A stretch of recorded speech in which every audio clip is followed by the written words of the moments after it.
आज leader of opposition और हम जैसे शिक्षकों को अगर पेपर लीक पे ऐसे इवेंट करने पड़ रहे हैं तो आप सोचिए पेपर लीक कितना बड़ा उद्योग है। और आप कहते हैं आवाज उठाना गलत है। आज मैंने बहुत हिम्मत की, जब मैं यहाँ आ रहा था तो तमाम टीचरों ने मुझे कहा कि आप लीडर ऑफ अपोजिशन के साथ देखेंगे। ये कैसा डर है? मैं इस डर को भी तोड़ने आया हूं कि हम सब मिलकर के अगर देश हित की बात होगी, पेपर लीक की बात होगी, तो हम ये आवाज उठाएंगे। और बगावत किसको करनी है? ये हक की लड़ाई है तुमसे, और ये हम हक लेकर रहेंगे। आज आपने बात सिस्टम की क्या है सिस्टम? जो पेपर बना रहे हैं, जो पेपर पहुंचा रहे हैं, जिनकी निगरानी में पेपर हो रहा है और उसके बाद लीक हो जा रहा है, ये सभी तो सिस्टम है। और आप कह रहे हैं सिस्टम फेल हो गया। कहने का मतलब है कि तुम जिन लोगों को जिम्मेदारी दे रहे हो वो जिम्मेदारी ठीक से निभा नहीं रहे, और तुम क्या कह देते हो? सिस्टम फेल हो गया। रेल अच्छी दौड़ रही है तो सरकार को श्रेय चाहिए। सब कुछ everything in this country is happening good in the नेतृत्व of प्रधानमंत्री। लेकिन जब प्रॉब्लम आ जाएगी सिस्टम जिम्मेदार है। तब सिस्टम क्यों? 22 लोगों ने आत्महत्या कर दी। क्या देश के प्रधानमंत्री, शिक्षा मंत्री की संवेदना नहीं थी? इस पे नहीं आनी चाहिए थी? ये दर्द देश के लोगों का नहीं है? इन कैमरों से पता चल रहा है कि कैमरा हर जगह पहुंच रहा है, पेपर लीक नहीं पकड़ पा रहे आप। यानी आप जहां चाहते हैं वहां आपका कैमरा पहुंच जाता है, और जहां नहीं चाहते अब आप कह रहे हैं रीनीट करा तो लिया। ये तो वही बात हो गई, एक चोर 10 साल में 80 चोरी करता है।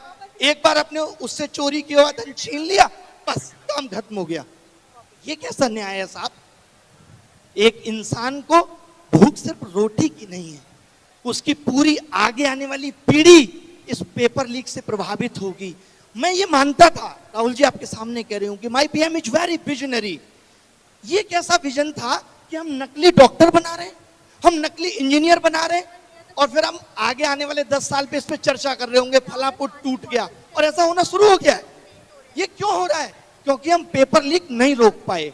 आप बात बात पे कहते हैं कि ये नेशनल सिक्योरिटी पे खतरा है, और जो बीएसएफ के एग्जाम में पेपर लीक से बंदा पहुंच रहा है, असली खतरा तो ये है नेशनल सिक्योरिटी पे। इस पे आपका ध्यान नहीं है, क्योंकि आप इसे ठीक नहीं करना चाहते। बात मनसा की है। आप जब पेपर लीक की आवाज, कोई भी पेपर लीक की आवाज अगर युवा उठाता है तो सबसे पहले सरकार आके उसका बचाव करती है। नहीं, पेपर लीक नहीं हुआ, यानी आप पेपर लीक का नुकसान उठाएंगे, आप ही को साबित करना है कि पेपर लीक हुआ है कि नहीं, और सरकार नहीं मानेगी तो आपको कोर्ट जाना है, और कोर्ट का न्याय तो आपको पता ही है कि कितना न्याय मिलेगा आपको। तो ये दर्द पे आवाज कौन उठाएगा? इस दर्द को ठीक कौन करेगा? यही तो असली देशभक्ति है, जो ये सोच पा रही है कि अगले 10 साल बाद का भारत कैसा होगा। हमें आपने बहुत सपने दिखा लिए, अब 2047 के विकसित भारत का सपना हम सब पूरा करेंगे। कैसे? गलत पे आवाज उठा के, तभी तो पूरा होगा।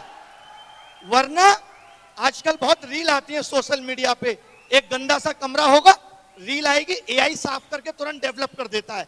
वरना 2047 में हम लोग रील में देखेंगे भारत क्या है, पूरे भारत को 30 सेकंड में डेवलप कर देगी। ये डेवलप करने का तरीका है। शिक्षा व्यवस्था नींव है किसी सिस्टम की, किसी की भी। आप स्कूल बंद कर दे रहे हैं क्योंकि बच्चे नहीं आते। भाई आपने क्यों नहीं सोचा बच्चे क्यों नहीं आते? आपके बड़े बड़े नेता अगर प्राइवेट स्कूलों का उद्घाटन बैक टू बैक करेंगे तो सरकारी स्कूलों से बच्चों का भरोसा कैसे जगेगा? सरकारी, सोचिए वो भारत जो आज विश्व गुरु बनने की बात कर रहा है, जिसका डंका देश में, वर्ल्ड में बज रहा है, उसके यहां सरकारी स्कूलों में लड़कियों के लिए टॉयलेट नहीं है। जिस शिक्षा मंत्री को शिक्षा के अंदर इनोवेशन डालना था, स्किल डालना था, सीएजी की रिपोर्ट कहती है कि प्रधानमंत्री विकास कौशल योजना में 10,000 करोड़ का घोटाला हुआ है। आप सोचिए, डालोगे न्यू एजुकेशन पॉलिसी लाए आप, ठंडे बस्ते में पड़ी है, कितनी इंप्लीमेंट कर ली? आपको तो फुर्सत ही नहीं है कि कभी आप बता सकें कि इंप्लीमेंट हुई कितनी है। आपने कहा हम कॉमन एंट्रेंस टेस्ट लाएंगे। मैं कुछ एक आंकड़े राहुल जी आपके सामने बताना चाहता हूं। आपने भी कुछ पेपर भारत में अगर दिए हो या आप लोगों ने दिए हो, तो आज से 10 साल पहले नोटिफिकेशन आता है। जब भी कोई एग्जाम निकलेगा नोटिफिकेशन में क्या होना चाहिए? अगर आप चैट जीपीटी से भी पूछेंगे तो वो बताएगा फॉर्म भरने की last date, form fees, exam tier 1 कब होगा, टीयर 2 कब होगा, ये होना चाहिए। पता है इनके नोटिफिकेशन में आजकल क्या मिलता है? 20 दिन है, जल्दी से फॉर्म फीस इतनी देके भर दो। ये एग्जाम की डेट देना भूल गए नोटिफिकेशन में। और ये पता है क्या देते हैं? ये कहते हैं पेपर तो हम तुम्हारा 100 रुपए में करा लेंगे, लेकिन जब कोई गलत सवाल हो और आप बताने आओ तो 250 रुपए लाना पर क्वेश्चन। दिस इज कॉल्ड असली पेपर लीक उद्योग चल रहा है भारत में। ऐसे ही एनटीए 500 करोड़ रुपए 4 साल में नहीं कमा ले रही। ये एजेंसियां हम जैसे आप जैसे लोगों से पैसा वसूलने के लिए बनाई गई थी। आप पैसा वसूलने के लिए एग्जाम करा रहे हैं, या आप भारत का भविष्य सुनहरा कर रहे थे? आपने ध्यान नहीं दिया।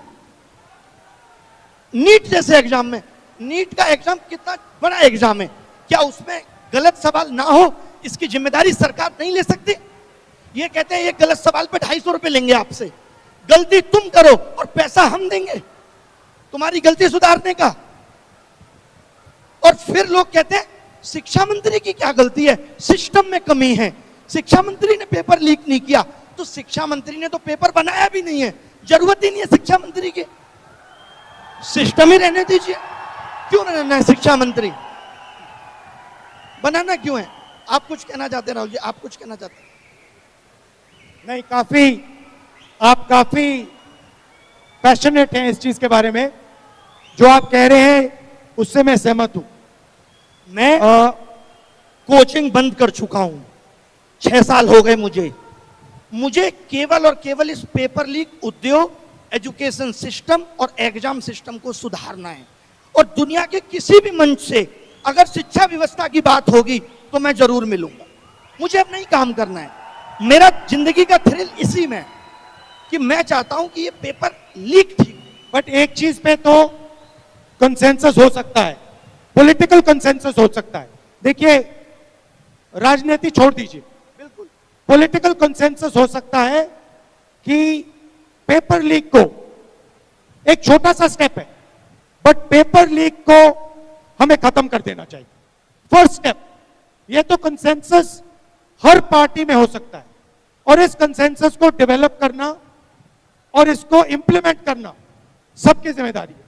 इससे आप भी अग्रीमेंट में हो, मैं भी हूं, और सारे लोग अग्रीमेंट में हैं। राहुल जी एक बात कहना चाहूंगा मैं, मुझे बड़ा दुख है, आप लोग भी ऐसी चीजों का विरोध करिए जहां लोग ये कहते हैं कि पेपर लीक में राजनीति आ रही है। क्या पेपर लीक इस देश का राजनीतिक मुद्दा नहीं है? है ना भाई? तो क्या आप ये मानते हो कि पेपर लीक के लिए सत्ताधारी पार्टियां कभी आवाज उठाएंगी? नहीं। क्यों उठाएंगी? वो तो पैसा बना रही है इससे। तो पेपर लीक पे आवाज विपक्ष, हम जैसे शिक्षक ही उठाएंगे। तो कोई आपको कहता है कि पेपर लीक पे क्यों बोल रहे हैं? क्योंकि इनको देश की चिंता है, हमें देश की चिंता है। तो इससे मत डरिए। लोग कहते हैं मैं नहीं डरता इन बातों से, मैं आया हूं पेपर लीक पे बोलने। मेरा किसी पार्टी विचारधारा से कोई मतलब नहीं है, मेरी विचारधारा देश हित है और उसी के लिए काम करेंगे। Thank you Rahul. Thank you brother, nice to meet you, thank you very much.